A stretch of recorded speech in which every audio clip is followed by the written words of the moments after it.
Good morning, everyone. Today I would like to share with you something out of probably one of the most memorable passages of Scripture, and that is the calling of Moses from the burning bush.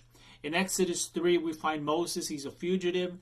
He has run away from his past life, and he isn't some powerful, important person.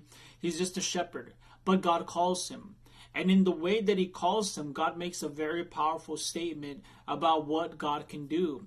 And the angel of the Lord appeared unto him in a flame of fire out of the midst of a bush. And he looked, and behold, the bush burned with fire, and the bush was not consumed. And Moses said, I will now turn aside and see this great sight, why the bush is not burnt. And when the Lord saw that he turned aside to see, God called unto him out of the midst of the bush and said, Moses, Moses. And he said, Here am I. You see, what got Moses' attention is that the bush was in flames, but it didn't burn. It wasn't consumed. That's not normal when it comes to something that is on fire. And that is exactly what God wanted him to notice. The fire of God didn't consume the bush because it wasn't feeding from the bush. It wasn't dependent on it. It didn't need it. And God was proclaiming to Moses his self-sufficiency. I don't need you, but I want to use you. He didn't need the bush, but he used it. And that was going to be Moses' life. God didn't need him. God's work and will wasn't dependent on Moses, but God was going to use him.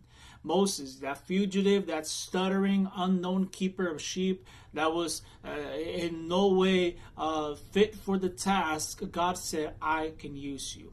And this should encourage us today. God is all-powerful. God can use you. And we shouldn't walk around in defeat because we have made past mistakes or because the enemy constantly accuses us of our faults and wants us to be discouraged from serving God.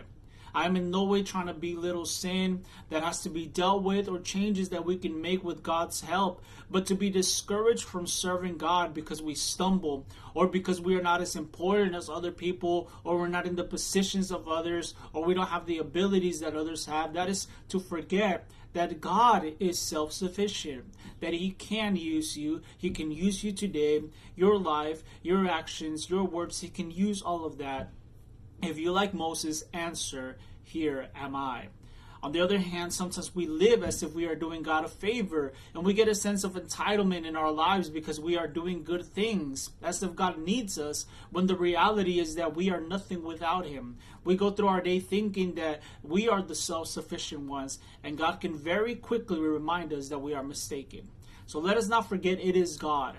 It was God that carried us yesterday. It is God that woke us up today in His mercy. And it is God that knows what tomorrow holds. It is God. It is God that knows everything about us. And in spite of all of that, still loves us and wants to use us. Such a humbling lesson that God teaches Moses. But at the same time, it's such an encouraging one. Let us, like Moses, acknowledge the self-sufficiency and the power of God. Let us acknowledge that it is all because of Him. And let us have a desire to be instruments in His hands and say, Here am I. God bless you.